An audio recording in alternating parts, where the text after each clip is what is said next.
Okay, hi.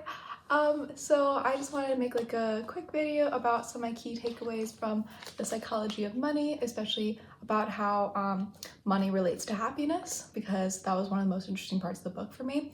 I actually made like a really long, rambly post about it on Medium.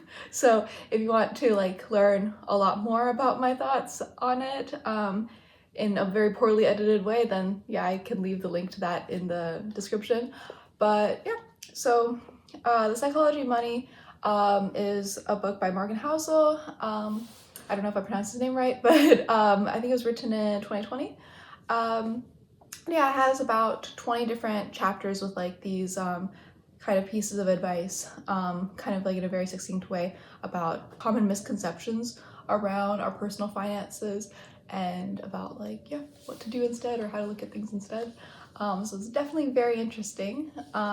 But one of my key takeaways from it is that I believe that Housel kind of touched on maybe something that goes a little bit further beyond just money. What actually, the formula for happiness just in general is.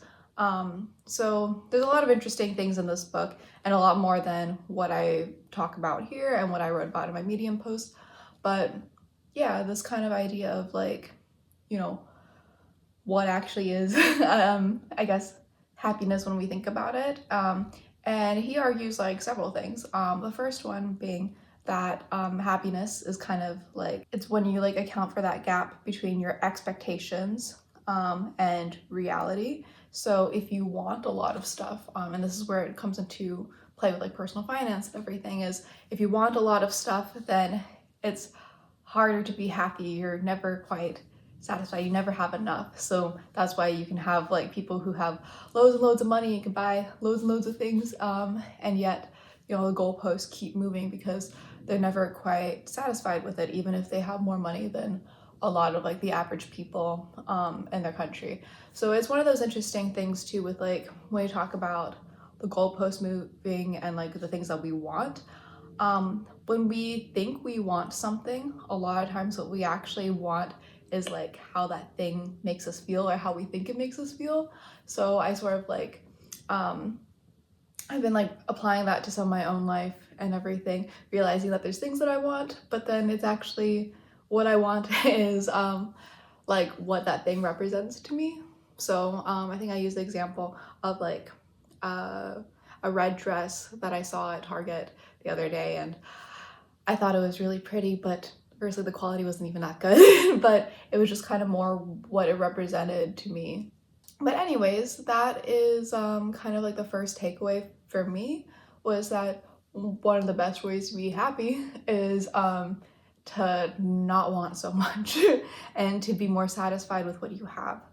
And then also to acknowledge what it is you actually want, because I think that's a really important aspect of it, of like, when it comes to the decisions and the things that we make, understanding where it's actually coming from. Do we want this thing, or are we looking for respect and admiration and attention and things that maybe we could get in a better way, or we could like satisfy that need for ourselves in a different way, maybe by focusing on ourselves. And that's potentially a lot cheaper than, say the example of buying like a Ferrari or something. But yeah, so that's like the first part, is kind of like knowing what you want and then actually applying your time, your money, your resources towards what you actually want, not what you think you want. Then also there's this aspect that he wrote about regarding control. So another, like the greatest predictor of whether or not a person feels happy in their life, or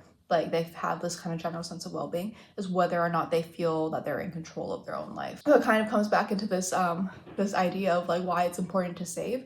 The reason for why it's important to save money is because it buys you back, like it can buy you back your time, and it can buy you back a lot of choices and options. So if you didn't have a lot of money and you're stuck in a job you hate, then you're maybe just stuck. But if you have money and savings, then maybe you can, switch to a different job, even if there's a pay cut.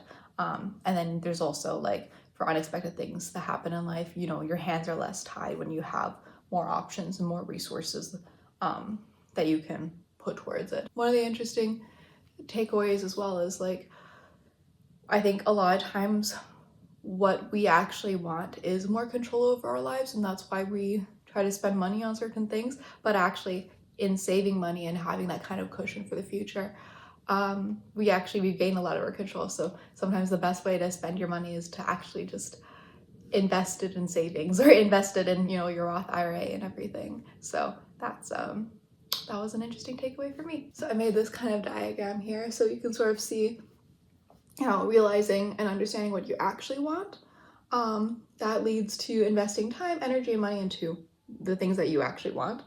And that can make you want less and feel like a sense of having enough. And wanting less and having less expectations leads to happiness. But also wanting less can cause you to, you know, invest time, energy, and money into what you actually want. And then also this kind of concept of investing the time and energy and money into what you actually want gives you a greater sense of control over your life because you're actually starting to meet like your own actual needs.